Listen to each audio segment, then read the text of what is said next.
Hey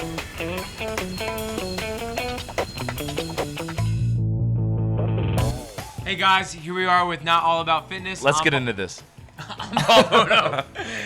Who are you? I'm Angelo Cisco.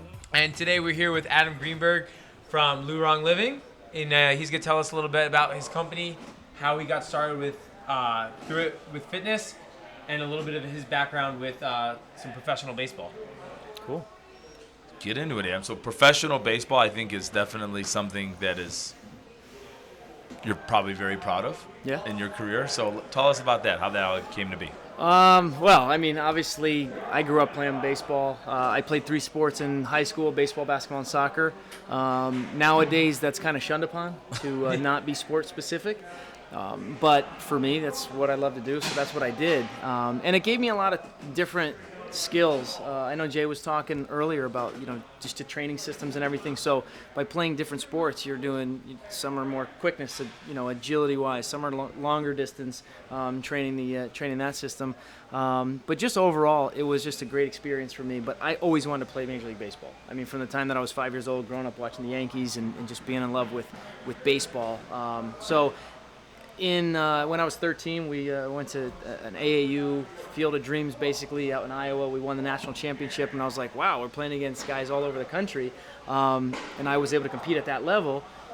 So, of course, I'm good enough, right? In my mind, that was the real thing that kind of turned up that I'm going to dedicate more of my time in baseball. I got an opportunity to go to University of North Carolina, Chapel Hill on a baseball scholarship. And took the journey, was ACC Rookie of the Year my freshman year, after being a 5'8" and 3/4 white Jewish kid from Guilford, Connecticut, with no chance of of making myself into a professional athlete. But what position did you play? I was a center fielder. Okay. I started the career as a first baseman to emulate Don Mattingly, moved to shortstop because I could do that. Yeah. And then my freshman year, the coach said, "You're too fast, and we have a senior that's a shortstop. Go out in center field, go chase the balls down." And greatest thing that he ever did for me. But it was really cool because in 2002 was I was eligible for the draft, and the Chicago Cubs drafted me, Chicago. And they picked me in the 9th round, and there began my journey. But I guess let me back up for 1 second, because it's kind of part of your show and the CrossFit space.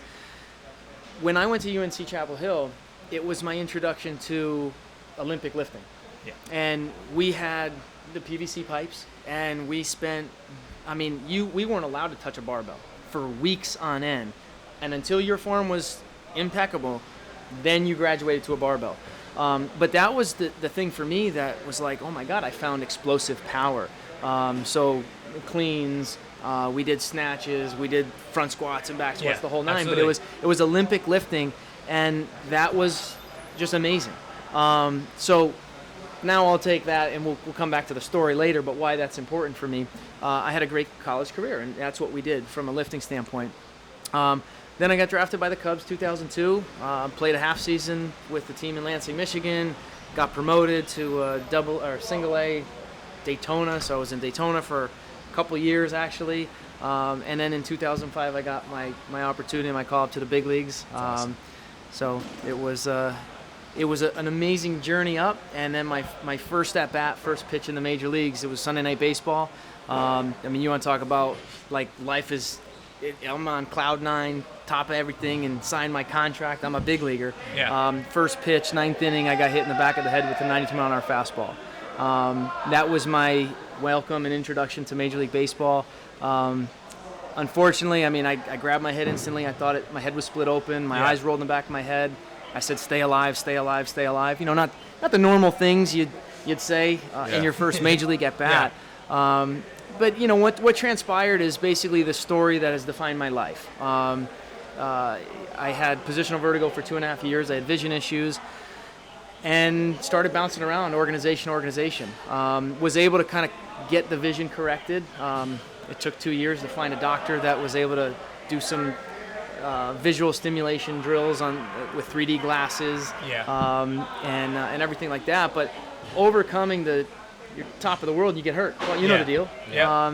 This is what I was. I heard Jay talking about it with basketball. Like, this is what I am. This defines me.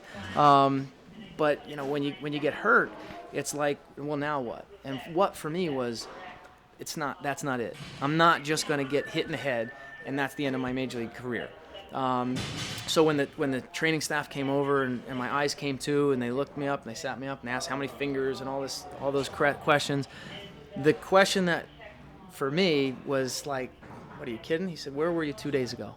And I looked at everyone and I was like, I was in the minor leagues and I'm not going back. And I meant it. And that's what I believed right then and there. It didn't matter what just happened. I'm a big leaguer. I knew enough to know that this is where I am. This is where I want to be. Where do you attribute this? I hate to cut you off, but this is what I was thinking about, because I think that this is like really important. Where do you attribute this resilience to? Because this is something that is ingrained in you or taught, or like, you know what I mean? So where do you attribute this to? So I think, obviously I had parents that allowed me to be me. Okay, so number one, they didn't put restrictions on what I could do. And I mean, like, I wanted to play on 1,900 teams. They were going to take me wherever I wanted. Yeah. But they didn't put me in a box. But then I also had great coaching. I mean, at the end of the day, I was just asked this the other day. I was fortunate enough to play so many sports and have so many coaches. Certain coaches stand out in my head. Yep. And certain coaches pushed me and my team, and I'm specifically talking about soccer, pushed us to limits that nobody knew was possible. In order to get a jersey in high school, for a high school soccer team, you had to run a 2 miles in 12 minutes just to get a jersey. Now, you think about that now, maybe it's easy, but that's one thing you had to do. The very first day, the very first morning, we had triple sessions. We didn't touch a soccer ball any day for the first week until the third session of practice. We were a track team, running, sprints, agilities, 2 minutes, 2 miles, this and that. And I think that was a part of, like, when you're looking at other guys and you're like, dude, if you don't get to this line, we have to all do this again. So you're pulling them, you're pushing yourself because you don't want to be the weak link. So I think, part of it is the coaching itself, the conditioning, and then just, to be honest, if you have it in your mind, you set a goal, and I always had goals. Whatever sport I played, whatever thing I did in life, I had a goal. So it didn't matter what was going to happen and get in the way. I was going to overcome that. So I think the combination of being pushed and then setting yourself up with goals. Awesome. Yeah. Sorry to interrupt. That was just running through my head. No, absolutely. Really good. All right, so keep going. So, where was I? You're not going back to the minors. Not going back to the minors. Definitely not. See, that's where I had. So I wasn't going back to the minors, but what I didn't know is it was going to take 7 years, 6 organizations, multiples of surgeries, and a national media campaign, really, to get enough attention to my playing ability on the field to get that opportunity. It took 7 years, and it's pretty cool to have that amount of time go by, play for the Cubs, then the Dodgers, the Royals, the Angels, the Reds, an independent team in Connecticut, to then and get to face the guy that hit me in the head. And get a hit off him during that journey, to then be able to announce it to the world and have the president of the Miami Marlins, while I'm on the Today Show with Matt Lauer, telling me I'm going to get a big league at bat with the Marlins.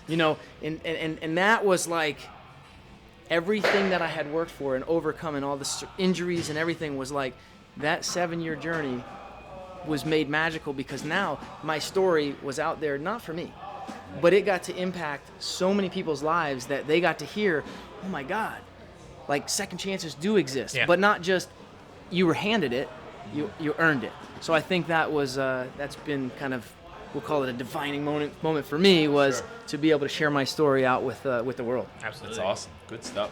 So baseball career's over, and then what? We got to back up. Okay. Yeah. Keep going. Because in 2009, I got released by the Reds the last day of spring training, and that was probably one of the most difficult releases ever, because I hit close to 400 in spring training. They told me the last day I'd be in the big leagues, so to be released the day after that, because of guys getting sent down to minor leagues, accepting assignments, I got bumped. So basically walking away, saying goodbye to the team, and Dusty Baker, my manager, in tears, it was like, what now? But I wasn't done. I know I could still do it, and I hadn't gotten back to where I needed to be to sleep at night for the rest of my life. Yeah, absolutely. I would have held on to that forever. So I started in independent ball in Bridgeport, Connecticut. Was doing really well. 3 weeks into the season, I dove for a ball and I snapped my rotator cuff 90% all the way through. That is a point where when I tell my story, most of the time I build up with everything that happened, and you guys would probably be like, maybe I would keep playing, maybe I wouldn't. By the time I get to I tore my shoulder, nobody raises their hand. Because at that point, the odds are so far against you that it's Throwing not non-throwing, okay. but But still, absolutely. So now this is where the post career starts. Okay. At the time, I was introduced to velvet deer antler. Okay, so my kinesiologist that I was working with introduced me to this product, and I had started working with him on a nutritional level after I was injured. And that was the first time that I understood that it's not just drugs that are going to get you better, like the medication. Mm-hmm. And he introduced me to whole food nutrition. He's like, if it's 3 ingredients or less, it's a whole food, you can eat it. Otherwise, he's like, wheat tests poorly on you, corn tests poorly on you, obviously stay away from sugar, dairy. And I'm looking at the guy going, all right, what the heck do I eat? Yeah, what am I going to actually eat now? Yeah. So literally that was the introduction, but he kind of did, he's a kinesiologist, so he would turn my muscles on that were off and introduce me to the human body, how it worked and how it operated. So that was really cool. But over the years, he put me on nutritional supplementation to my body specifically. When the antler came out, he sent it to me, and he's like, I want your teammates to try it, and your friends and family. I'm like, wait, this is not normal. Why? He said 95% of his patients were coming back deficient in this substance as a whole. Now, what makes up the antler is everything your joints, cartilage, and bones are made up of. Naturally, anti-inflammatories are in it. And so you start thinking, you're like, oh my God, like, yeah, I don't eat anything in my diet that has that. Why does everyone have arthritis, joint pain, inflammatory issues? Yep. You start going through the lineage of stuff, and you're like, okay, it makes sense. But to me at the time, I didn't know any of it. I'm just like, okay, it's drug-free, and it's a whole food. Great, I'll take it. 4.5 months of taking it, for me, my legs, I stole 55 bases that year, my career high by 20 stolen bases. Why? I was fresh. I felt good every day. It's not better than I was, but consistently feeling good. I played the whole entire season with a 90% rotator tear, with no Advil, anti-inflammatory cortisone shot. And this is actually documented. It's like it really happened. It really existed. When the season ended, I stopped taking it. Just like if you stop working out, are you really going to take protein shakes? No. I mean, that's just that it's our routine. Sure. So that's what I attributed to was, okay, I'm done. I'm not going to take it anymore. For the next 3 days, I couldn't sleep. I couldn't lift my arm past 90 degrees. And anyone out there who's ever had a shoulder injury or issue, you get it. It's not awesome. And the pain is really, it will wake you up. So I had an absolute attribution to, okay, healthy, my lower half was great. And I felt I was getting looser quicker. I was stretching. I mean, everything was awesome. But I had an injury too. When I got off of it, all the swelling, it didn't heal the tear. I'm not saying it was a miracle thing, but it got rid of enough inflammation where I was functional. And that proved to me the power of this substance. Yeah. So besides the fact that my teammates that were taking it were recovering, they had all their own, to my knees, my shoulder, my back feels amazing, and that's great. My dog who had an arthritic hip was supposed to be on pain meds the rest of her life. We were putting in her powder, and the powder in her food. Yeah. The limp goes away. You don't tell an animal, hey, yeah, you're taking this now. Dog, placebo here. Your limp's gonna go. So I had all that information that was coming back, but the kind of the icing on the cake was I had to get back playing. Right. So I had surgery. It was October, call it 15th of 2009. Still don't know CrossFit yet. So I have the surgery. Doctor says 10 to 12 months full recovery before you're back playing. Like 100%. Yeah. Maybe be back 7. Throw around a little bit. Yeah. 5 months to the date of surgery. I played opening game of that season. Loaded up on the antler. Beat my expectations by 50%. Backing it up into, I think it was like December, January, I found CrossFit. Buddy of mine stops me in the middle of a grocery store. Gets in front of me, he's like, hey, Adam, what's going on? I hadn't seen the kid in 15 years. And I was like, nothing. And he's like, who are you? Well, a little kind of, because I didn't recognize him at the time, but he was a chiropractor in town, and just super awesome guy. We played with each other out in California before. Anyway, he's like, dude, you would love this workout thing that I do. And I'm like, all right, what's that? He's like, it's CrossFit. Okay, cool. Now, Cool. I knew I'd kind of heard about it, but whatever. So he's like, all right, this is where it is. You got to go. So, all right, Keith, I'll go. It sounds cool. Because I was just doing my cleans and wherever I could. Usually at the high school gym. The weights are disgusting. I mean, Metal. Oh, Bars don't spin. Yeah. Bad. So I walk into Shoreline CrossFit, and my first introduction is music is blaring. People are dropping weights. There's rubber mats, rubber plates, bumper plates, and it's like, okay, I kind of dig what they have. There's a foam roll and a stretch band. I kind of like this right now. Yeah. But nobody came up to me and said hello.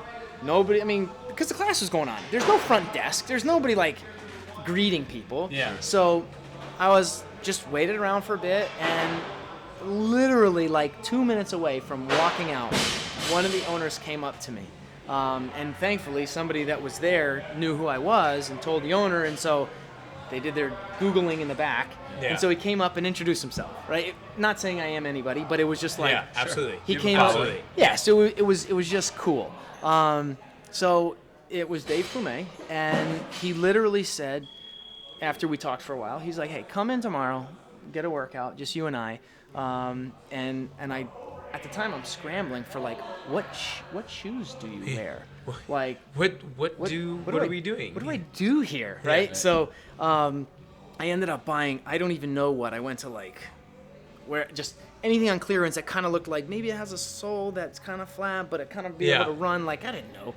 And he put me through a workout, and my calves were like locked up, and I'm like, I don't know what the heck's going on. Yeah. But I kind of dug it. But he's like, at the end of it, he's like, listen, you come in here, I'll get you in the best shape of your life, and I'll do it on the house. Like, I'm gonna help you get back to the big leagues. How are you gonna turn that down? Yeah. But at the same time, I'm like, did I like what I just did? Yeah. Like, do I want to keep doing this? That was kind of miserable, but I kind of dig it.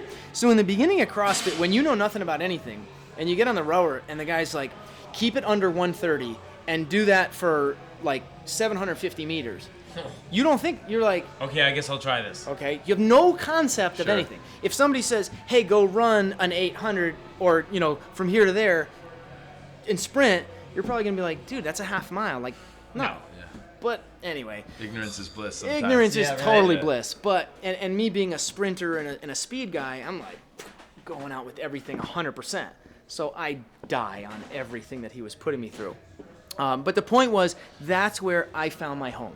And I found not only my home of this is where I work out, but like-minded people, people who were independently passionate about whatever they did, and people going through the same things that I was going through. Yeah, sure. Bring you back to the roots of like the high school days of we're on a team, and the college days, and where you're all doing it together. So it was a really cool experience. Now, I have this product that I'm using. Well, the product's amazing for me. It's amazing for all my teammates.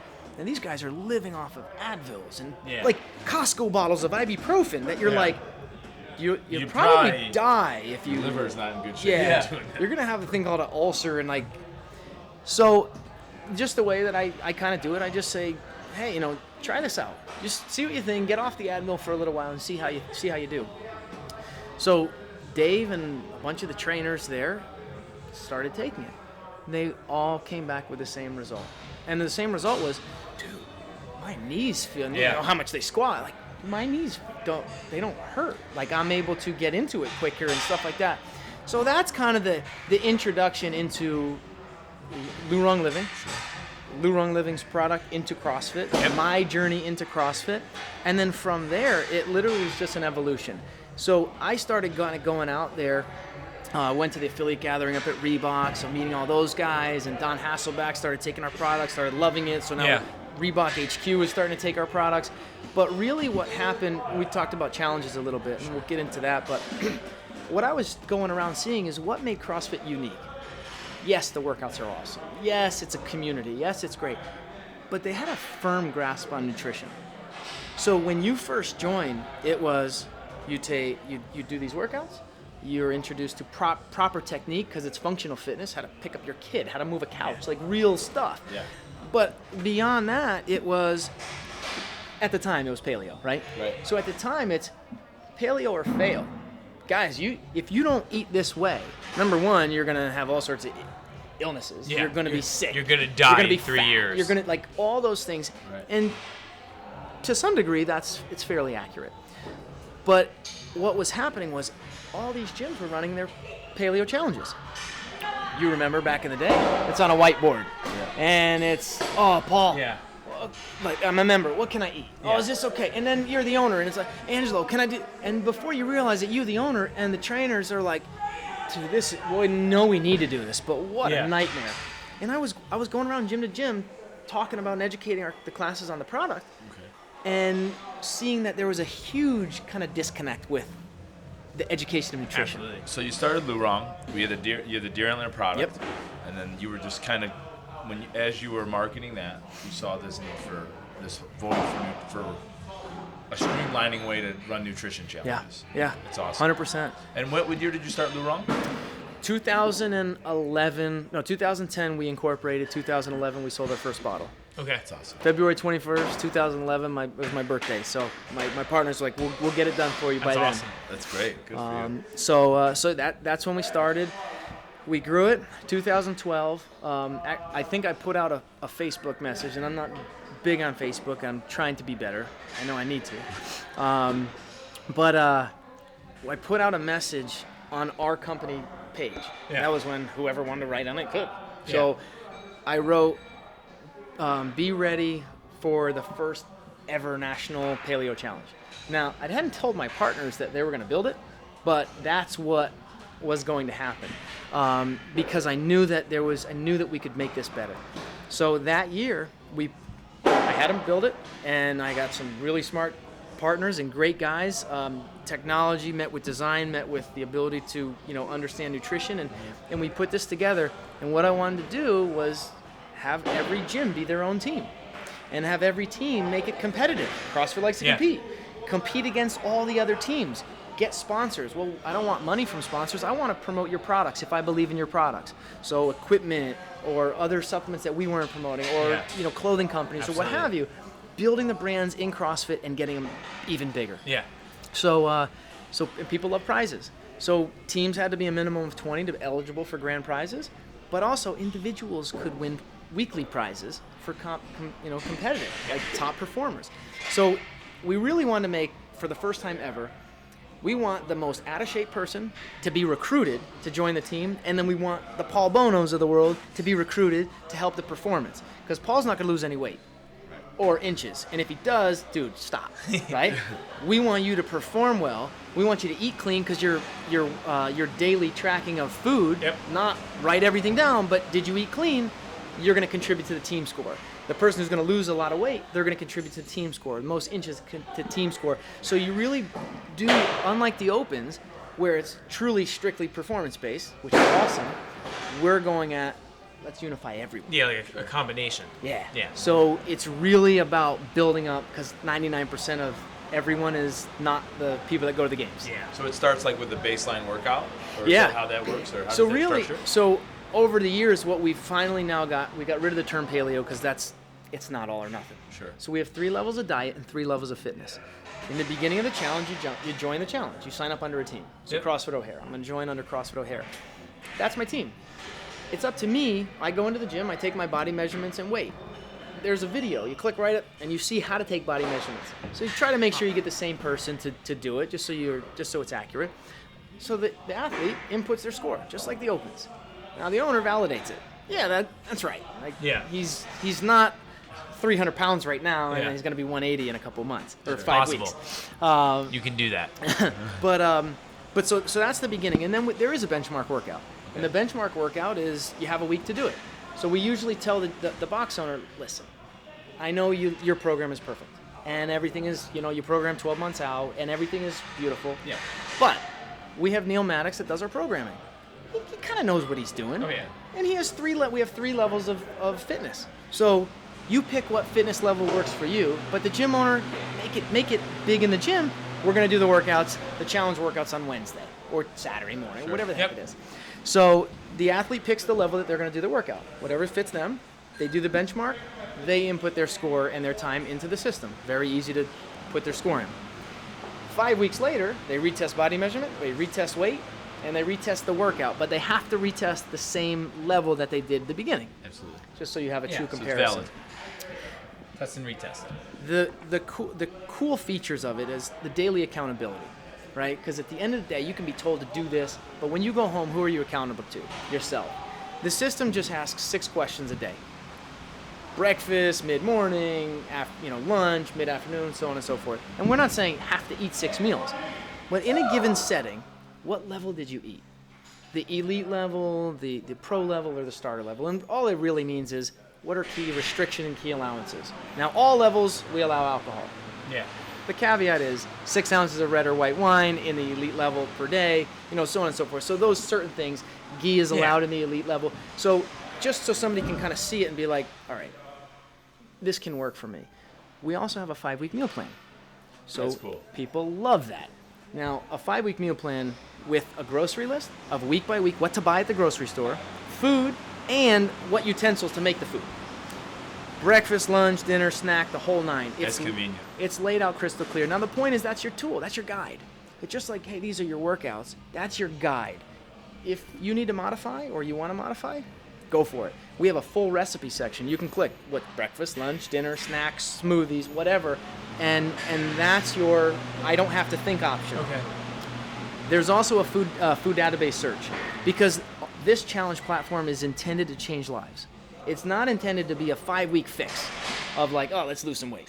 This is a lifestyle change. So the good recipes, wow, eating healthy can taste good. The food search is there to really say, okay, I understand the levels and why I'm eating at a certain level or what the benefits are, but also even break down the specific food. Wheat, bad. Okay, well, why wheat bad? You search, and it'll actually say what level, and then you can click on the more information, and just a few sentences pop up. Real quick. Yeah. Yeah. It's simple, because at the end of the day, I don't want somebody to have another full-time job. Right. We all have enough stuff on our plate, but we also want to be able to empower ourselves to empower others. I just had a son 3 months ago.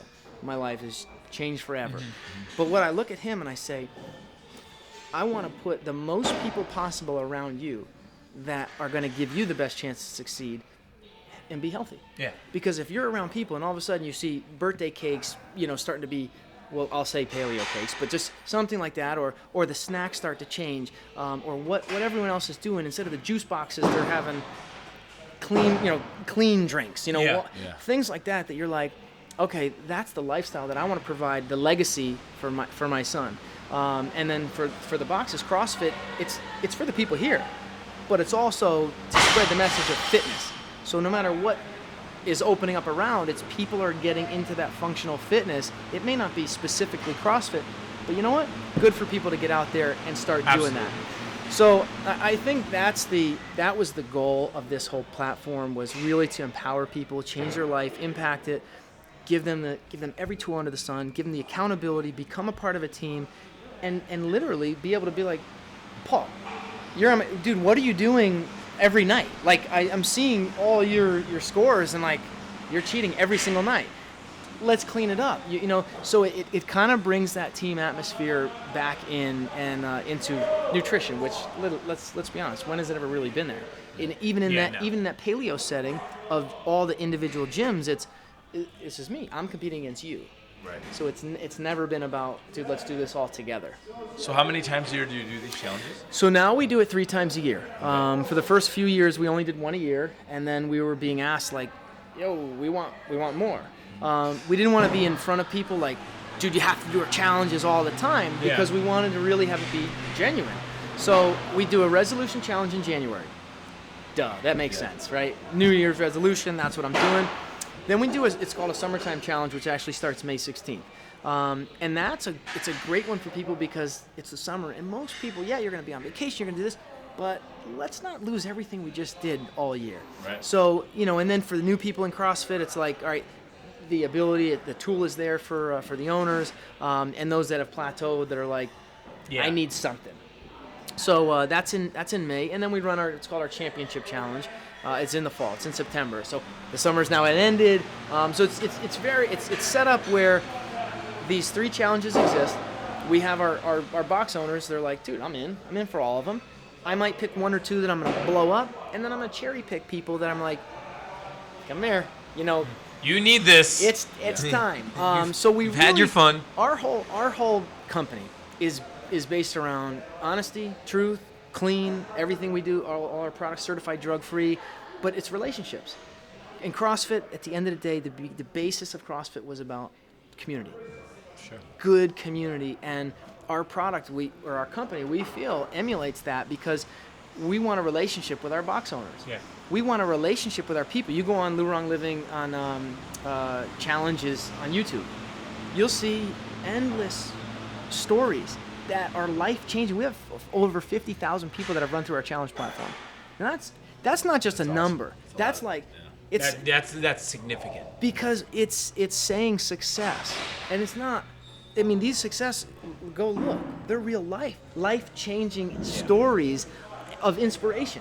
Like, I have a story, and it's inspiring for some people, but I look at people that are doing our challenge, and I'm going, dude, you inspire me. Right. There's nothing cooler than that. Yeah, absolutely. I think, too, like, one thing you highlighted on is with having the gyms get a part of these and not making it so labor-intensive on their end, where it's almost like they put in the system and it's so easy and simple for them to kind of monitor that it makes it where you probably get a lot better buy-in than if they were sitting there weighing people's food and things of that nature. Yeah, and that's something even for those box owners that have done in 2012. And guess what? We've come a long way even since then. We've streamlined validation because I want to make it as quick as humanly possible, but we want to make it as fair as possible. Sure. So that's streamlined. We tell them now, program the workouts. Like, it makes it easier. In terms of if somebody wants to win a prize themselves individually, they have to video themselves. Yeah. They have to send it in, not you. In terms of, you have a one-click button as an owner to email everyone in the challenge. One button, emails everyone. Or you can individually email if you want. There's an interactive blog. So it's like a private Facebook page. Everyone on your team is there, and you can interact with each other and post That's something. Great. So, hey, I'm at the grocery store, guys, I need help. I mean, we've heard this before. Literally, people are like, don't do this, or make sure you get that. Like, and it really is fun. And I think that's especially good because with food, sometimes it's this thing where you can kind of feel alone in it because people have all these different relationships with food. So having the community keep you accountable, answer your questions, not feel like a psychopath if you're wondering which bread you should buy or which meat should you buy. I think that's what will really keep people involved is the fact that there's support from the other people around them, keeping them honest, keeping them accountable. 100%. Yeah. That's awesome. So what now? So you've overcame all these things in your baseball career and showed all these things, and now you're with Lurong and you're prospering, which is amazing. What is your future? Because you said you write down all your goals, and I'm sure you have a good idea of it, so this isn't far-fetched. What do you see for you in your future? So, obviously, grow Lurong Living, so this literally changes as many lives, becomes a movement, like CrossFit. I want people to think Lurong Living and have it synonymous with life change. So that's number one. Number two, we are going to grow our product line. So I'll kind of forecast a little bit. We are going to come out with our fish oil, our protein, things, but which I'm very excited about. Yeah, not just, I've always said if we're going to do any product ever, it's never just going to be to do it. It's going to be with validation, science, doctors, and cleanliness. So I know without a doubt right now the fish oil that we're coming out with. I mean, we have it's a certified fish oil expert. He's a doctor, and he's come up with a formulation specific to the masses to make sure that, but our education is going to be there to support that, not just take a fish oil. Like, why is yours better? We're coming out with a beef collagen protein, 3 ingredients or less, and just like my doctor said, it's got all the BCAAs naturally occurring. It has your protein, and then stevia and natural flavoring. So things that I can hang my hat on and go, you know what?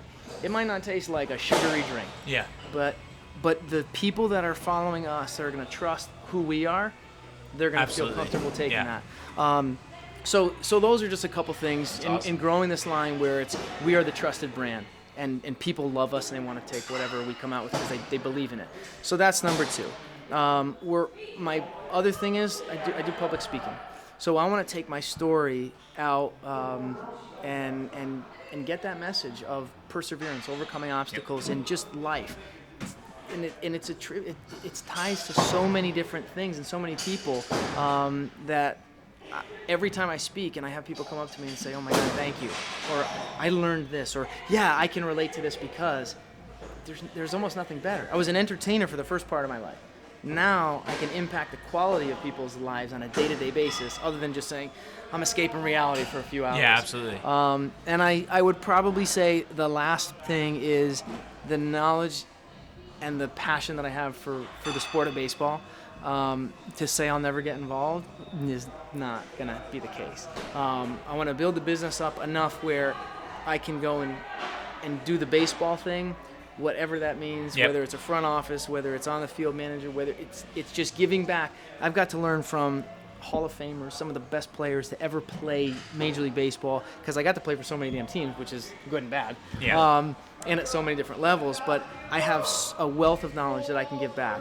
So, I'm going to be doing that. I still teach on the side, just only to help the kids out. And when I see them get better, I'm like, yeah, it's all worth it.